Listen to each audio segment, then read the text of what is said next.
Star Ladder I-League Chinese division. Here we've got the playoff match between FTD.A and DK Scuderia here, and we're going to be going into day two with three amazing best of threes for you guys. Thanks once again for tuning in. I myself am Blaze, and I'm going to be joined by Hades Dota for these wonderful matches today. So going right into the draft, we're a little bit behind, but already getting into it. What do you think, Hades? I like the bans coming up from FTD. It looks like they've done their homework on DK, and I realize this Dazzle pick, and a lot of teams are banning out the Huskar, especially when they see the Dazzle. So, we just have to see because, yesterday when I casted the games, DK, they played really well. They impressed me, especially on Chen. So, I'm hoping to see more of him today. Absolutely. So, they've got really good active supports early on already. You got the Bane and the Dazzle to fight with for DK Scuderia, so they definitely need something that'll get involved early. Chen is a great hero to accomplish that with. Obviously, early pushing, but just early fighting capabilities. I would say really peaking around like levels 3 through 6 is really when he hits his stride. 7's not bad either, though. So, all that early game aggression is going to be really strong in the right hands, and we'll have to see if that's a consideration. But for now, FTD going into their fourth pick here, very team fight oriented. Definitely just have to focus on laning. If they get out of laning, they can easily focus on the 5-man in the mid game. They've got three great heroes for it. I was actually referring to the player, the stand-in, Wai Chen. Hmm. Okay, yeah, I agree with you. I like FTD's draft for now. The Ancient Apparition's a pretty good counter pick to the Dazzle, but at the same time, I feel like DK is more set up in terms of pick-off potential, just because of the Bane. It's a really good hero for that. Definitely. I'm having some issues, technical stuff with game sounds right now, so if you want to go ahead a little bit longer, I'll try to sort that out. No problem, no problem. Alright, so we're gonna have a DK pickup. The DK mid, it's gonna be decent against the Templar, but we don't see many of these matchups, especially the DK and Templar Assassin mid. TA should be fine. Even if your refraction charges DK, your brief fire, it's not really gonna do much. Just maybe negate a bit of the damage. Tuskar will be fine. This is gonna be offlaning Tuskar. So even if he does get zoned out by the gyro, he should be pretty fine. He's getting in early rotations, killing up the DK. It's not like he has a great escape mechanism as a hero. Slaughter off range. I guess the amplified damage should be okay, but the thing is the Dazzle have his work cut out with the weave trying to nullify that. I'm waiting on the final picks. FTD, you realize that DK up there are lacking the position when carry, so they do take out the Slark. Alright, I'll just have to worry about that as soon as we finish up with the draft here. But yeah, right now, I feel FTD has a lot of good potential just deathballing it. They have a lot of potential to farm up stacks right now. Gyrocopter, great for ancient clearing, great for even just normal creep clearing. But what they just need is a good 5 position support. There's been a lot taken out of the pool right now, I would say. Like, there's very few that would be considered reliable without any farm whatsoever. Do you have any in mind that you prefer? Currently, not really. Maybe the Witch Doctor. That's still okay. That's still out in the pool. And I think it goes pretty well to Ancient Apparition. And let's see other heroes in plus 5. Not really. Winter Wyverns have been taken out and Dazzles have been taken up by DK. So, would you say like yes to an Omni Knight? Do you think that's still kind of open? You obviously want to limit your control, but you're really going to be relying on TA entirely if you go for an Omni Knight on the Radiant side. I'm assuming that's what you're talking about. Sorry, still distracted a bit. But if they go for the Omni Knight here, then they've got some really good potential to keep TA in play. They've got the Shallow Grave, obviously the Repel, and just put that. But I think they wanted more damage. They wanted something more offensive, so they can go for that. On the other hand, if you're talking about for FTD Club, you've got plenty of stuff to go through the BKB, the Repel, so. I don't feel like it's the strongest pick here, though it is obviously overall pretty good pocket pick for the fifth.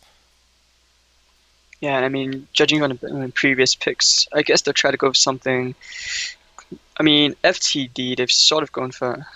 Well, yeah, the Earthshaker. I was about to mention that. This is something which they're not afraid to try, the position 5 Earthshaker, because eventually he's going to find himself, a couple of nice defensive fissures.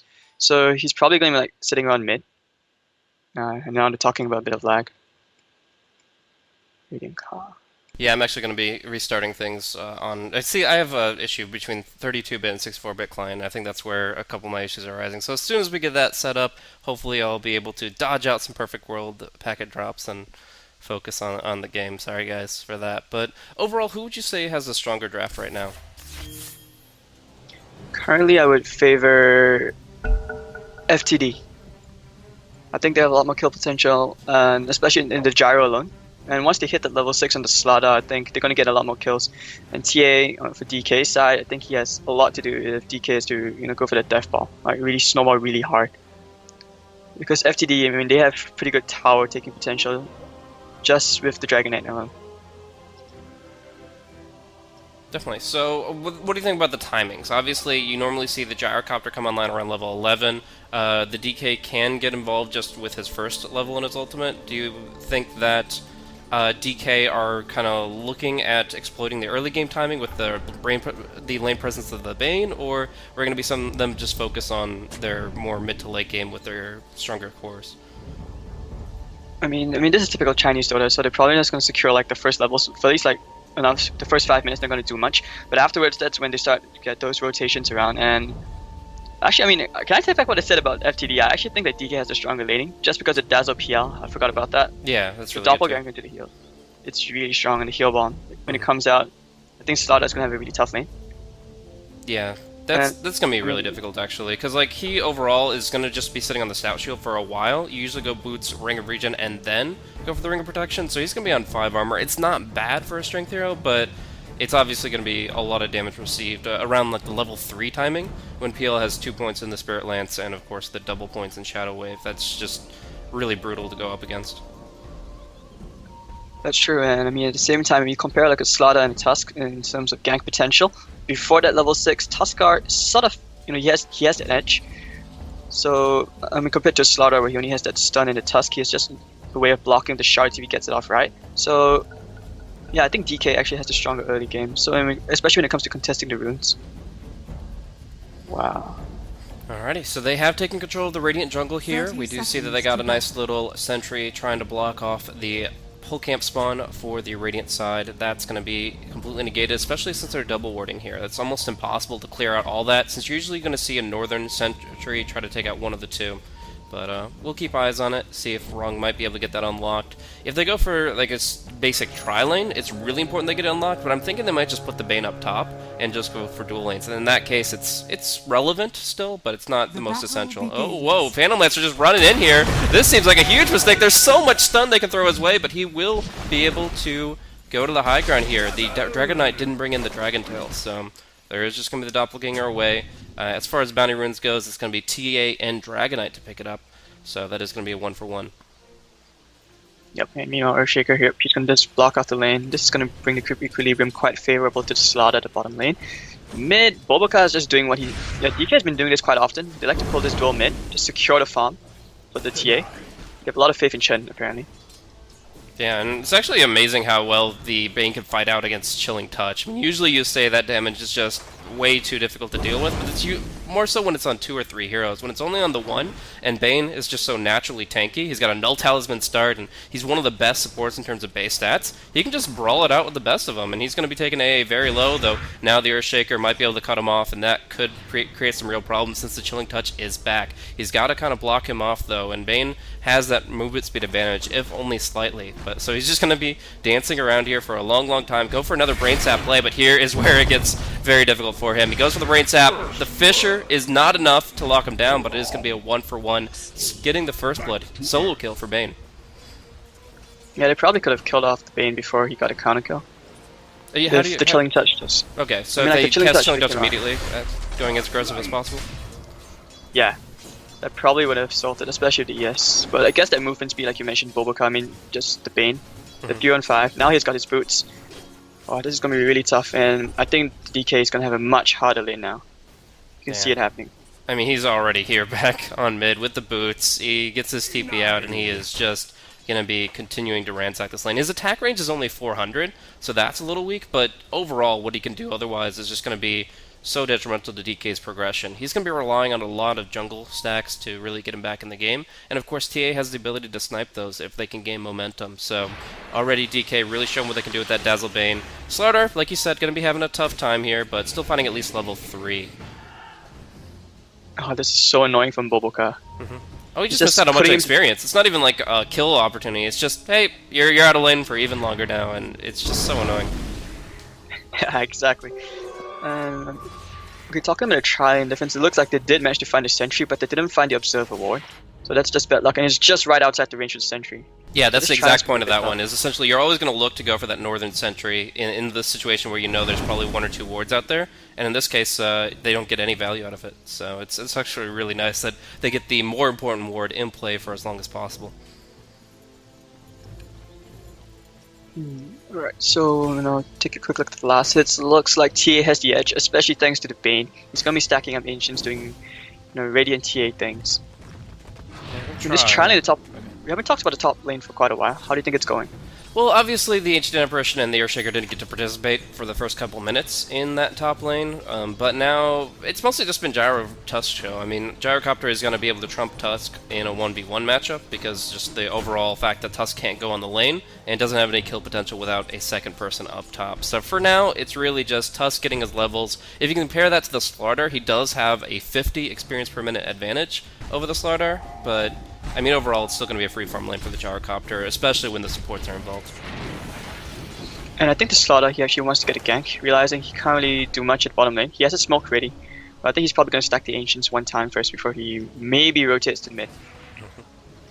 So I think that's going to be a pretty critical timing. When all those Ancient stacks come out, who is actually going to be stronger enough to kind of force that territory? Actually, XXS getting caught out here up on top lane. They do have one Ice Vortex, but they need to get the Gyrocopter involved here. Actually, the Shockwave from the Satyr helping out a little bit. He'll try to snowball away, but they should be able to run him down here. One more hit, all that's required. The Flak will get him with their long-range vision. So that's going to be the second kill here for FTD.A, and at Slaughter, he might not be able to be getting much out of the bottom lane, but at least he's not getting killed off. That's true, and that was just really, really good luck. Besides the health from the Satyr for the Shockwave, I think if that didn't connect, he probably would have survived. But at the same time, I mean, there was the Chilling Touch and the Flat Cannon, so yeah, just the Chilling Touch is doing a lot of work. And unfortunately, they can't really go for a heal bomb setup here onto the Slaughter, because as soon as the Nightmare ends, he's always going to crush, and you don't get the Shadow Wave off in time unless you're breaking it, and then you're going to be two-man crushed anyways. So it just overall is unfavorable. Ancient Apparition can't really do too much up top, so it's just kind of neutral territory where both sides are kind of holding back, and we're not seeing it get as bloody as it could. Yeah, I mean, both these teams, they just really want to secure the early levels, like I mentioned, the farm. Bottom lane, I mean, PL is having a ball of the time. Last hits, he's been completely uncontested. Oh, no!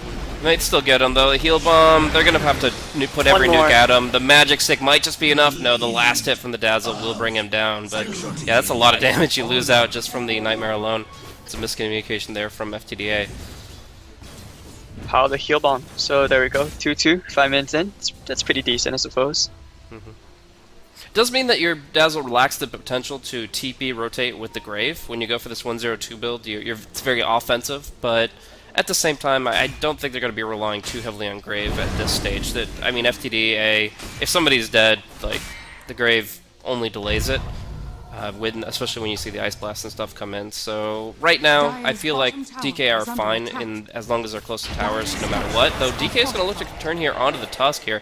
XXS is going to be eating some nukes heavily, dropping down. He's going to be punching out on the DK, who has so much armor, and the Snowball will go forward into the call down. This is going to be 2 heroes going down with a great rotation from Destiny. You normally won't see a Gyrocopter leave the lane and just suddenly unveil the call down like that. Only a few teams are able to really get the Gyrocopter involved right when he hits level 6, but obviously FTD.A rise to the challenge, and they're able to take a double kill on the top rune.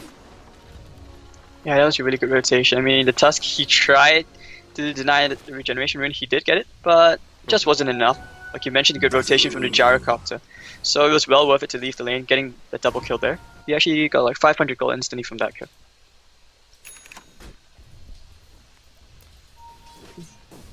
And his DK is so low, and I think he's really not having a good time. I mean, hero levels, he's actually lacking behind the TA, who's probably going to be look to clear this stack of Ancients pretty soon. But what do you think? Is this going to be the Dagger first, or is it going to be like a Desolator first on the TA? Generally speaking, I'd much prefer the Desolator. I feel like you have good potential just with like the snowball to get into position, as long as you have good understanding of your enemy with the TA traps. What you want to do is make sure that the attacks you do get in are going to be effective, because you're going to be controlled up pretty heavily by heroes like Earthshaker, Dragon Knight, Slardar. Any melee hero or short range hero is going to be subject to that. So what you want is just a really quick, when you do get your hits, and you want them to really count. But you could argue that blink movement, making sure that, I don't know. I feel like if you blink in, you're going to just die. You're just going to get chain stun and die. But we'll see up top here. XXS, Crush first. And although Perfect World will lag me out, I'm assuming he goes down here. Well, not so easily. Purple's going to be coming in here. Dazzle tries to help out. But it is going to be the death of the Tusk, nevertheless. That was really close. He probably released the snowball a bit too early as well. I think if he held on for like another second more, he would have survived. The Grave would come in, and Rogue's actually going to die here. Oh my god. The Fisher, Dragon Tail, everything being used, and Chilling Touch, easy crush. Dragon Knight's going to get the kill on the Dazzle. Alright, and Perfect World's acting up yet again, so I'm gonna go for a quick reconnect. Hopefully you can be my eyes for just a minute here, as we try to sort through these unfortunate firewalls and technical stuff. Alright, so here now it looks like they want to push this top lane a bit, and DK Dragon Form still has quite a long duration left on it.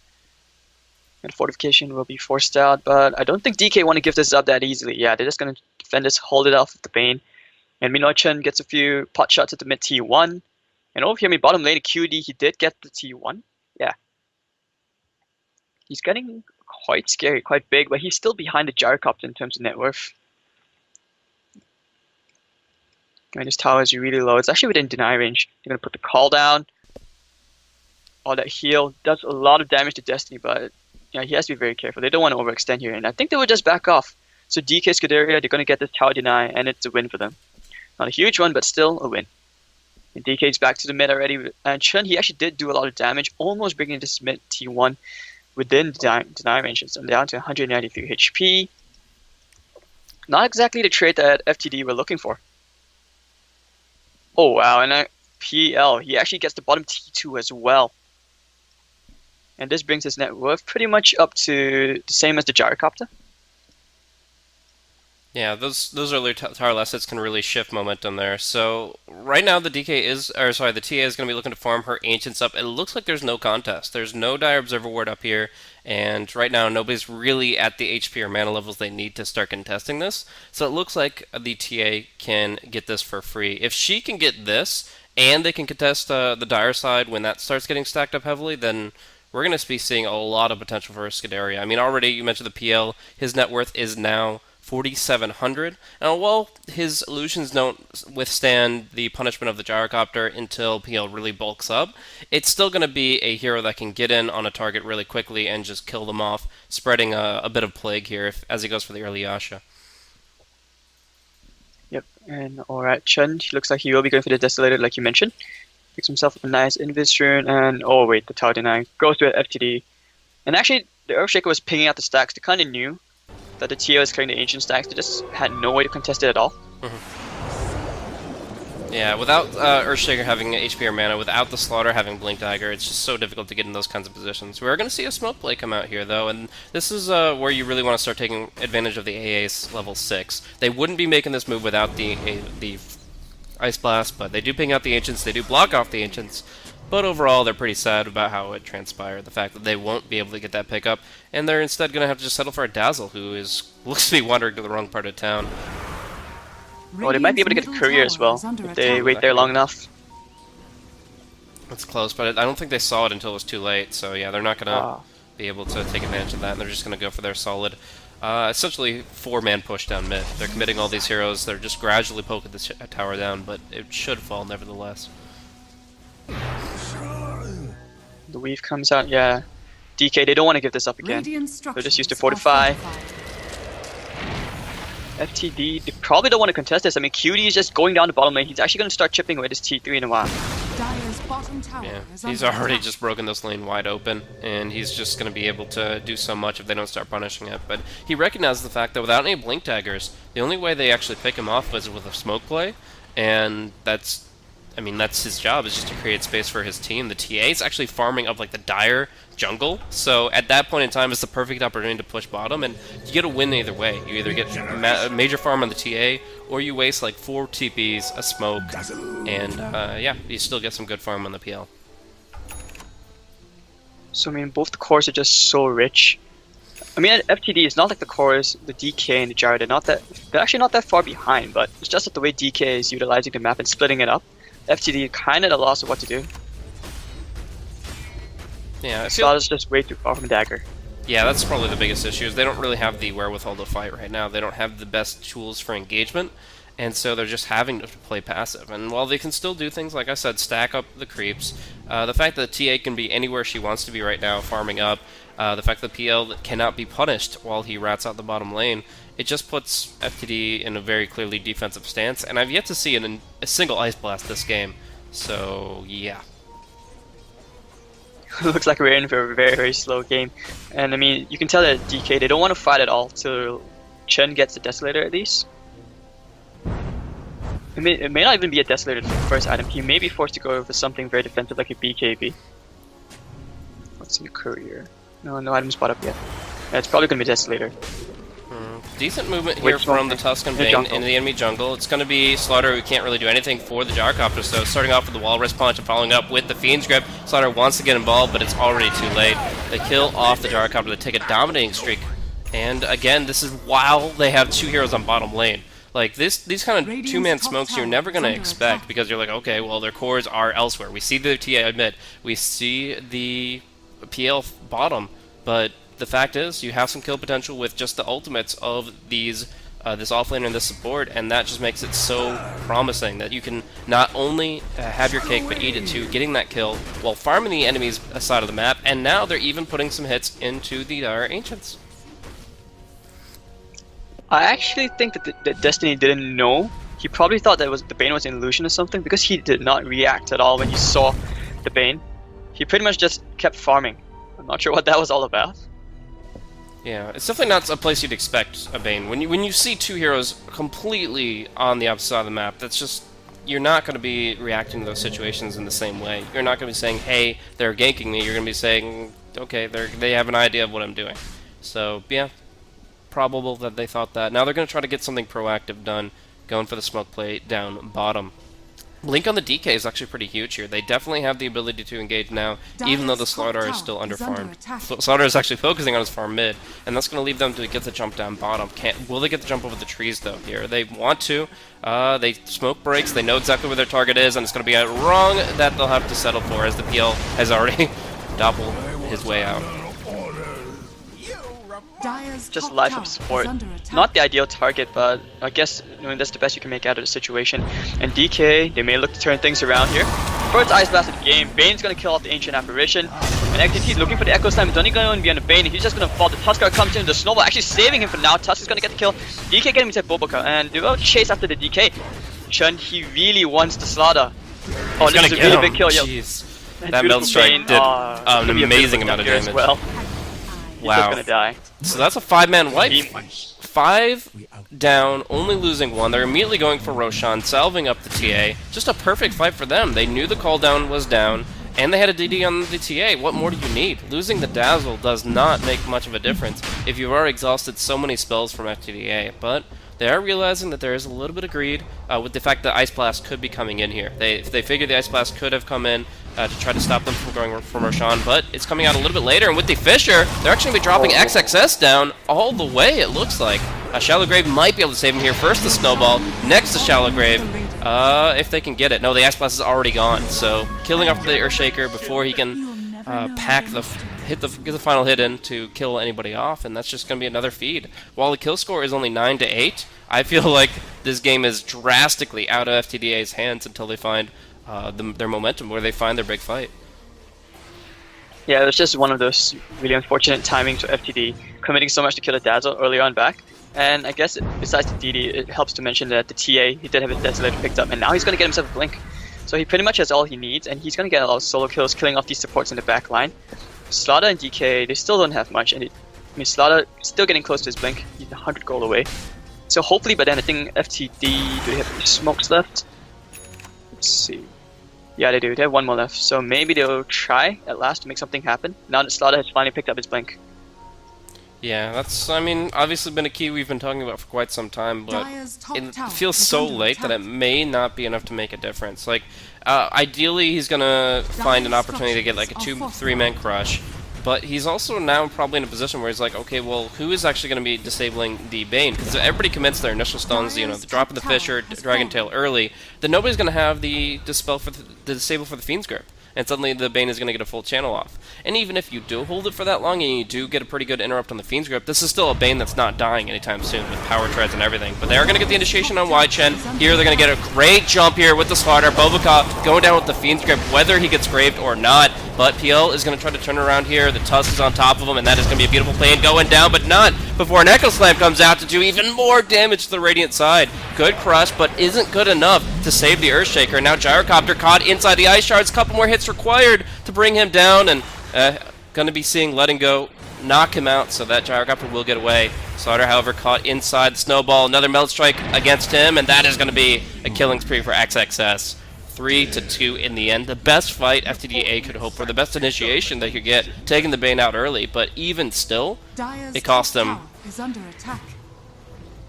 Yeah, you can see I mean, FTD committed so many stuns trying to bring down the PL, but in the end, it just didn't matter at all. I mean, the PL also created waste. He just created too much space. Echo Slam only hit on one target. Not the ideal Echo Slam. FTD would just kite it around, and DK, I think they dodged it very well. The TA didn't even take the Ice Blast, and he still has the Aegis. That is really huge for DK. Yeah, not losing that. I mean, they're just going to have pretty much full momentum here. Obviously, they can't really take advantage of cooldowns. We saw it in a small extent with the call down being used, but for the most part, there's no major cooldown for FTD.A. The only thing is Echo Slam 150 seconds, but everything else is going to be about 50 seconds or less. So you really don't get to exploit that too much, but it just doesn't seem to matter for them. They're able to just have greater teamfight potential whenever they choose to go and take the initiative. So they're farming up nicely, 141 CS on that TA, but since they still have that Aegis, they're still going to take the offensive, and they're going to move right back into the Dire jungle to try to pick off, it looks like, the Slaughter. Right now we're going to see a smoke gang coming out, but if they find anybody up, I think they will. They find the AA, he'll be the prize here. Ice Blast comes out only on Chen, but it doesn't matter. TA is going to find himself an easy kill.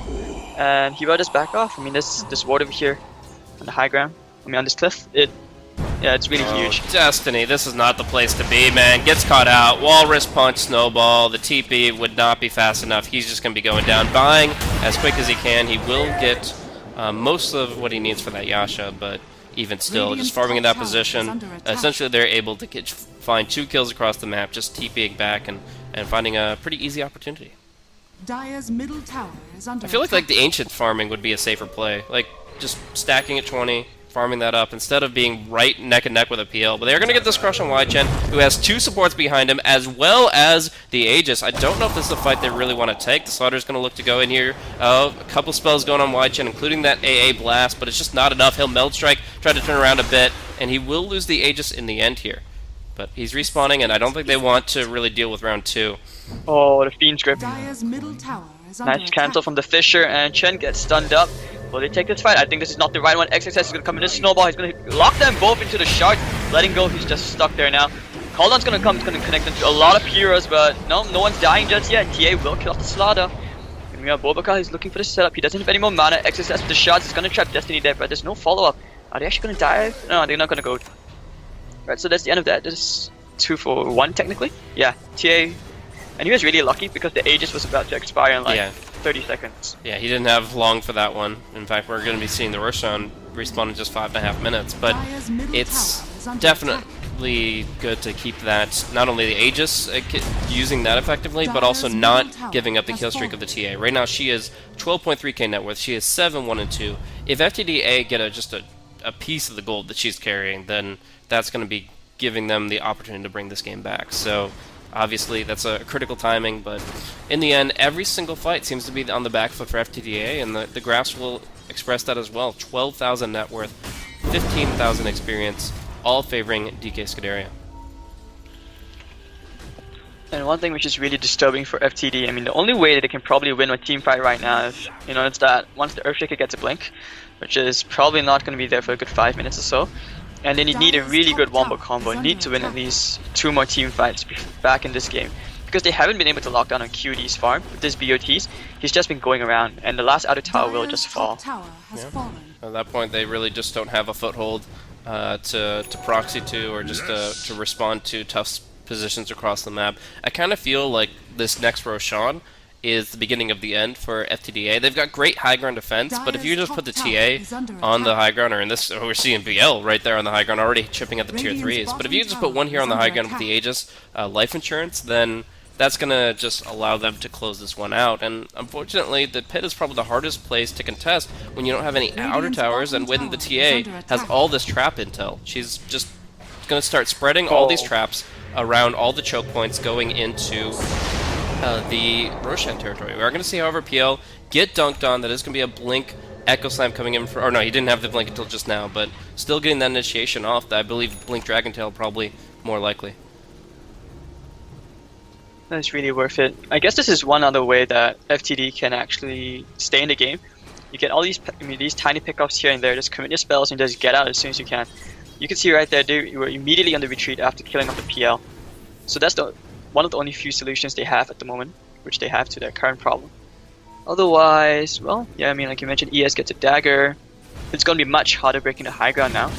Yeah, but now we're going to see a Fiend's Grip here on the Gyrocopter. It's going to be a massive crush coming out to try to save Destiny, and in fact, they'll be able to retreat, no problem at all. Just having the Slaughter right behind him. Great bailout. Oh, that was close.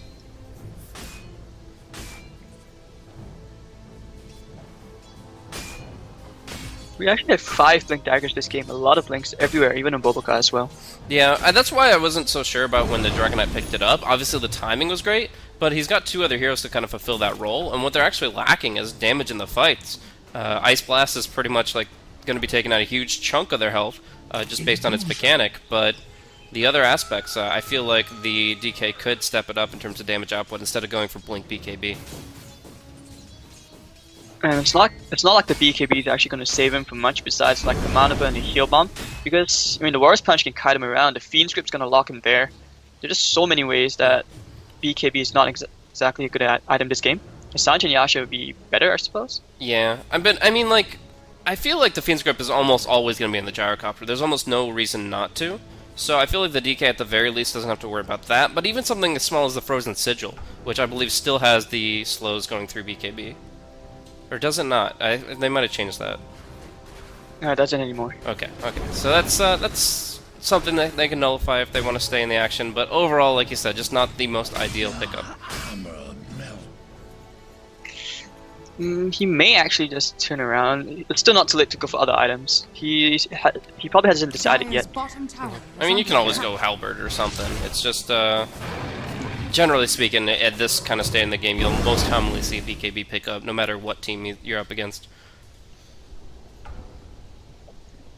So at the moment, Roshan's going to be up at 2630. They're checking the Ice Blast. Not going to find anything yet. I think Boboka's just waiting mid.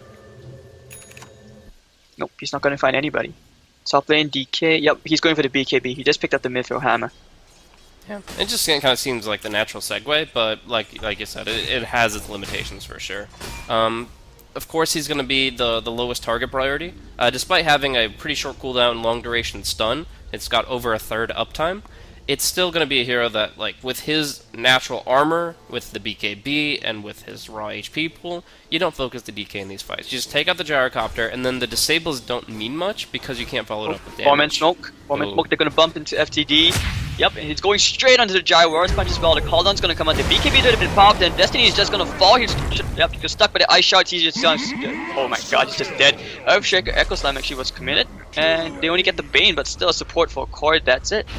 Yeah, it was actually, I love how Scuderia broke that high ground position there. They had pretty good intel into what they were walking into, and what they did as soon as they went down the hill was they split really hard. They got a blink forward, they had one person run into the mid lane, So while they were all clumped up here, they avoided that kind of AoE clump that the Earthshaker and Slider could exploit, and immediately just break into separate camps. And what they're able to do is get the Blink Dagger on cooldown from the Earthshaker. The Bane accomplished that very nicely, and then they just locked down the Gyrocopter for the kill. So overall, what could have been actually a decent opportunity for FTD.A to turn around if their reactions were just slightly faster, instead turns into an unfavorable trade once again.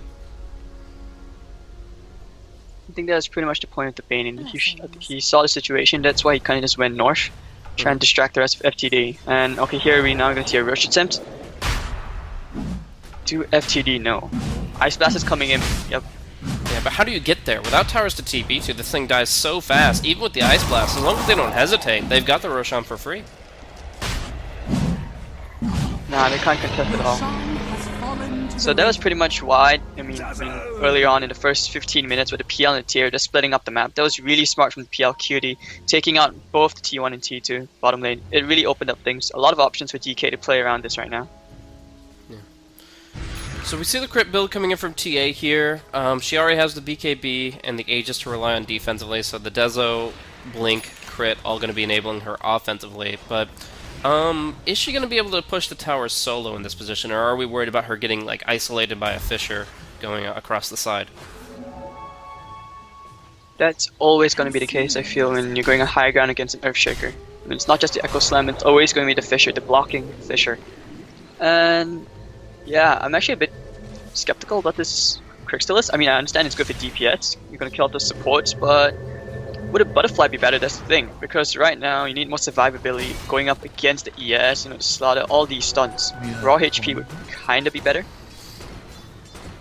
Yeah, I mean, obviously, if you just kill off a hero, jumping in, Meld Strike crits, one-shot an Ancient Apparition, great. You've done your job, and you're able to just win off of that. But if you don't get that luck factor, yeah, maybe something more reliable in terms of just well-roundedness, instead of being Glass Cannon that relies entirely on getting the BKB off, which we've seen time and time again not be guaranteed. If the Blink Dragon Tail or Blink Echo comes out before Wai Chen expects it, then yeah, he could be absolutely killed off here. And whereas a couple of lucky dodges from the Butterfly could be a difference factor. So I understand why he went for the item he did. I'm not saying it's a bad choice, but there are definitely alternatives to consider. Definitely, and right now I think DK, they're probably thinking about pushing this top lane. They can't find any pickoffs, and FTD are just dodging the fights now, sticking to the bottom side of the map. Yeah, he's probably going to be farming the jungle. It's going to be an AC coming up, but he's so desperate for armor on this DK that he's gone for a chainmail. Oh, DK, they want to find somebody. FTD needs to get out right now. Yep, so they'll disengage as best they can here. It looks like everybody got out fine, but it's going to be a long time before he picks up that Assault Cross, so it's going to be very slow rolling for the DK from this point forward. Is there any consideration for Destiny going for a Rapier? Like, if you cover the Fiend's Grips, if you break every Fiend's Grip, and you otherwise just put the Gyrocopter as far away from the action as possible, use your 3 strength heroes on the front line as a buffer, could you consider a Rapier to get back into this game? I definitely would. I mean, at this point, FTD, they're so far behind. It's a 15,000 gold advantage for DK. A Rapier wouldn't be a bad idea, and DK probably wouldn't even see this coming if he does go for the Rapier. But would he? Let's see. MKB is so much more common, but at the same time, I feel like if you're going to be looking for a game-winning opportunity, it's going to be waiting out the stages for now, and then just surprise Rapier finding a jump. Like I've been saying, they don't have damage. They have a ton of disable, but they don't have damage, and I don't feel MKB is going to be enough very shortly. I think, yeah, it's not going to be a Rapier for sure. I mean, if it's one thing I noticed about the Chinese teams, they're just very disciplined, and they always find these ways to work around. And it's probably a lot to do with the Slot and the Earthshaker. These two heroes are the key to maintaining this high ground, so it doesn't really matter whether there's damage or not. It's always going to boil down to the Echo Slam and Amplify damage. Sure. Yeah, obviously Amp brings a lot to the table until the Lotus Orb comes into play. We're going to be seeing that from the Tusk here in just a little bit. And whenever you see the Amp on somebody, that's obviously their target that they're prioritizing. You throw that up, dispel the Amp, and then obviously reflect some big single target spells. Hopefully the Dragon Tail, that's the big one.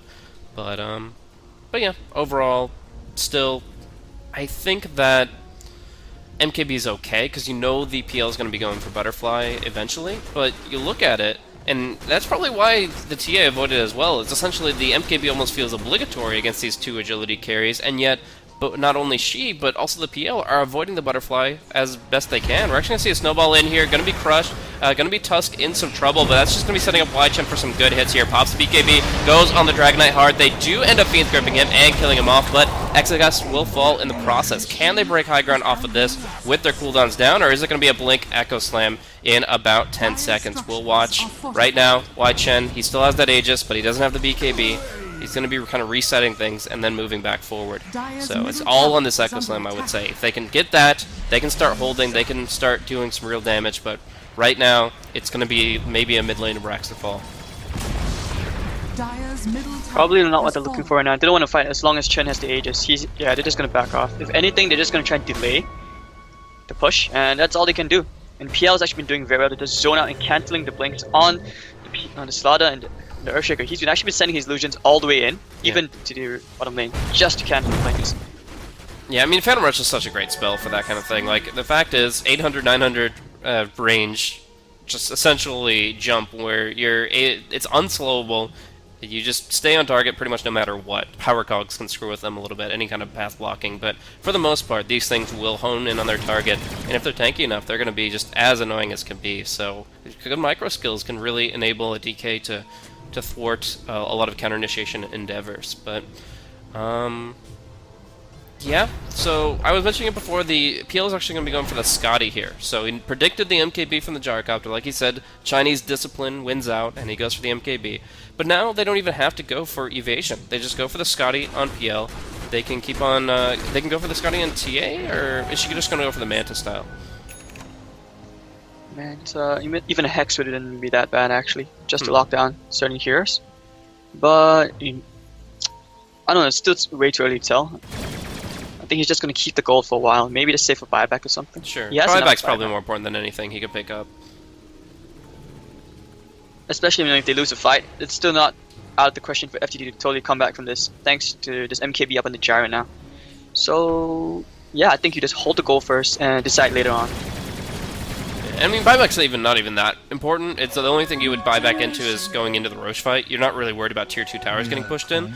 So buyback right now for Radiant is kind of minimal importance, but I'm looking at all the options for TA, and like even the Manta style, it only sets up a few options here. You just kind of do a little bit more split push. Ooh, pretty big smoke here if they can get the jump here. Blink Crush coming in on the TA. They've got the Shallow Grave there, but actually going to just snowball it for now. Where's that snowball going, though? It's into some heavy fire here. They're going to have to Echo Slam this shortly. Actually, Destiny just gets crit down, and now they have nothing. No matter what they do, FTD.A can't win this fight. They're just going to have to try to get back to the base as quickly as possible, or they're just going to be killed off by the PL and the TA. They're sticking around way too long. The Fiend's Grip comes out, and they have to leave their second core for dead. Earthshaker Fisher or not, that's going to be a double crit meld strike from the TA, setting up a triple kill, and probably just wiping FTD.A off the map. That was just way too greedy from the DK. He wanted to go back, but he saw the still drill. He thought it's like, oh, I'm not gonna make it. So he's still gonna try to get 100 gold, but paid for his life. The Fiend's Grip holding him in place, and this is gonna be the mid lane of Frax gone. If anything, it's definitely gonna be 2 lanes of Frax or Mega Creep, seeing as nobody has buyback on the side of FTD. Just a brutal way to go out, but it's kind of been a long choking death as well. We've seen FTD.A, they've been at a disadvantage since like the 8-9 minute mark, and it's just been spiraling out of control since then. They overall were just not able to really take advantage of the map the same way DK Scuderia were. I like the evasiveness of the PL, enabling them to just go for prettier push plays. Bobuka, yeah, he dies next to the fountain, but that's just a space creation for up top. They're going to leave 2 racks up here on top lane. They've taken 2 lanes, and the GG just gets called anyways. Alright, so game 1. Blaze, what do you think? Who do you think was the MVP of game 1? I would have to say Bobuka. I mean, the fact that he was able to give PL the confidence to farm down bottom by giving him the split push opportunities, just kind of hanging out in the tree line and enabling him to always get his income and to push early. The fact that he essentially won the mid lane just by poking and prodding at the Dragonite over and over and over again. The fact that he got the first blood on the Ancient Apparition, distracted 2 supports for the first 2 minutes of the game. And of course, that gank he put out with the Tusk, all that movement really just gave DK Scuderio jetpacks on their boots, and they were able to just accelerate so quickly in farm. And I would have to say it's all in the back of that support. I feel like Bane was pretty much a Crux pick because of the fact that they get so much of a lane advantage with it, and the fact that Pobuka was able to do so much with it. I really feel he was the MVP. I agree with you. It's just the first 5 minutes where he just pulled 3 lanes down to all to him. He just won all 3 lanes by himself in the middle part. So otherwise, I mean, I think we're done for game 1. Let's go to game 2.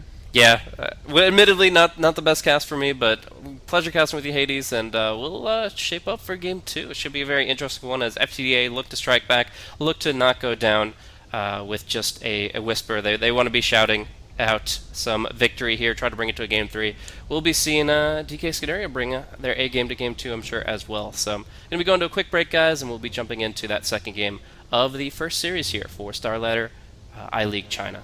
Thanks once again for tuning in. I myself am Blaze. You can follow me at BlazeCasting, and you're at Hades Dota, so hopefully people can check out and hear more of your wonderful casting in the future as well. See you guys in just a few minutes for game number 2.